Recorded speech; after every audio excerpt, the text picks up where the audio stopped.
अगर समय ज्यादा ना हो तो 2 मिनट और लेना चाहेंगे। कितने लोग पता है कि आपके हिस्से की लड़ाई क्या है? जिसको पता है हाथ खड़ा करे। पीछे दादा आवाज नहीं आ रही क्या? माइक की आवाज कम है क्या? किसको पता है कि आपके हिस्से की लड़ाई क्या है? कितने लोग पता है? 1 2 3 4 5 यानी 15 लोग पता है, बाकी लोग नहीं पता है। हम बताते हैं आपके हिस्से की लड़ाई क्या है। किसके घर के बच्चे यहाँ जितने लोग हैं, किसके घर के बच्चे सरकारी नौकरी में? बताओ, खड़ा करो वहां। 1 2 दादी 3 4। यहाँ इस 200-250 लोगों की संख्या में 4 लोग घरों के बच्चे कहाँ हैं? सरकारी नौकरी में। नंबर 1। यहाँ कितने लोग हैं जिनके घर के बच्चे बड़े बड़े मीडिया चैनलों में एंकर हैं, संवाददाता हैं? कितने लोग मीडिया में? कितने लोग हैं? हाथ खड़ा करो। है कोई? मीडिया में किसके घर के बच्चे हैं? नहीं है। नंबर 2, किसके घर के बच्चे किसी विद्यालय में, किसी यूनिवर्सिटी में प्रोफेसर हैं? 2 है। किसी घर में? नहीं है। अच्छा, किसके घर के बच्चे मजदूरी करते हैं? किसके घर के काम करते हैं? दिहाड़ी कितने लोग करते हैं? मजदूरी कितने लोग करते हैं? मजदूरी किसके घर के? हाथ सरवाइए नहीं, यहाँ सब अपने लोग हैं ना। किस किस घर के करते हैं? समझ में आया हमारी इससे लड़ाई क्या है?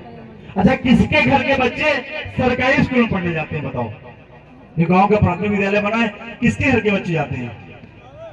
समझ में आया कि हमारी हिस्से की लड़ाई क्या है? अब आप मुझे बताओ, इस पूरे देश में जिसको हम लोगों ने कहा, हमारे पुरखों ने कहा, हमारे मसीहा ने कहा कि ये देश में हमारी संख्या 85% है। कितने? 85% है। और उस 85% में अगर ये संख्या हम मान लें इतनी 85% है, इसलिए बताओ ना हमारे घर के बच्चे सरकारी नौकरी में हैं, ना हमारे घर के बच्चे मीडिया में हैं, ना हमारे घर के बच्चे प्रोफेसर हैं, ना हमारे घर के बच्चे जज हैं, ना हमारे घर के बच्चे मास्टर हैं, ना हमारे घर के बच्चे डॉक्टर हैं, ना हमारे घर के बच्चे इंजीनियर हैं। तो हमारे घर के बच्चे हैं कहाँ? जानते हो कहाँ हैं? हमारे घर के बच्चे इंटर पास करने पर लुधियाना फैक्ट्री में काम कर रहे हैं। यहाँ हमारे घर के बच्चे हैं। हमारे घर के बच्चे झूठे केसों में जेल में बंद हैं। हमारे घर के बच्चे यहाँ हैं। हमारे घर के बच्चे अस्पतालों में बीमार होकर के लाइन में खड़े हैं। हमारे घर के बच्चे यहाँ हैं। हमारे घर के बच्चे यहाँ हैं। और हमारी लड़ाई ये है कि जो हमारे घर के बच्चे लुधियाना फैक्ट्री में काम कर रहे हैं, वो काम न कर करके जब हमारी संख्या 85% है, तो फिर हमारी सरकारी नौकरी में हिस्सेदारी 85% होनी चाहिए, नहीं होनी चाहिए? व्यापार में हमारी संख्या 85% होनी चाहिए, नहीं होनी चाहिए? ये हमारे हिस्से की लड़ाई है। इसको कौन कौन लड़ेगा? नाली से पानी बहेगा, लड़ाई लड़नी है। लड़ाई ये लड़नी है कि हमको 85% का हिस्सा मिलेगा कि नहीं मिलेगा। लड़ाई हमको इस बात की लड़नी है। और दूसरी लड़ाई क्या लड़नी है? युवा साथी टीम की 3 ही तो चीजें हैं, 3 ही तो मांग है ना। अब एक तो मांग हो गई, तो दूसरी बात क्या है?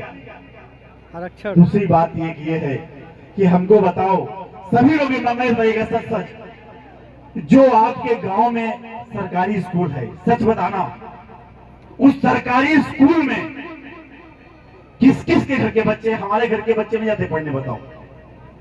और जिनसे हमारी लड़ाई है, जो 15% वर्ग का व्यक्ति है, सोचो हमको कहा।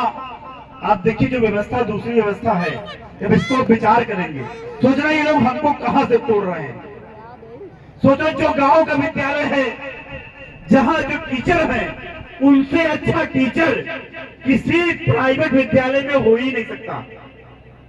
जितनी योग्यता उस सरकारी विद्यालय के अध्यापक की है, उतनी योग्यता जो प्राइवेट विद्यालय है, उस विद्यालय के अध्यापक की योग्यता नहीं है। ये बात हम आप स्वीकार करते नहीं करते? बताओ। वो सारी योग्यताओं के पाने के बाद इन सरकारी स्कूलों में नौकरी पाता है, और उसी स्कूल में हमारे यहाँ के घर के बच्चे पढ़ने जाते हैं। क्या उस गांव के प्राथमिक विद्यालय में जिससे हमारी लड़ाई है, क्या उनके घर के बच्चा पढ़ने जाता है? नहीं जाता। लेकिन जो व्यवस्था इस देश में, जो हुकूमत है, जो इस देश का हुक्मरान है, उसने उन जो सरकारी स्कूल के जो अध्यापक है उनको इन तमाम चीजों में, बीएलओ में, कभी इस चीज में, कभी उस चीज में इतना झोंक दिया है कि वो बच्चों को पढ़ाता ही नहीं।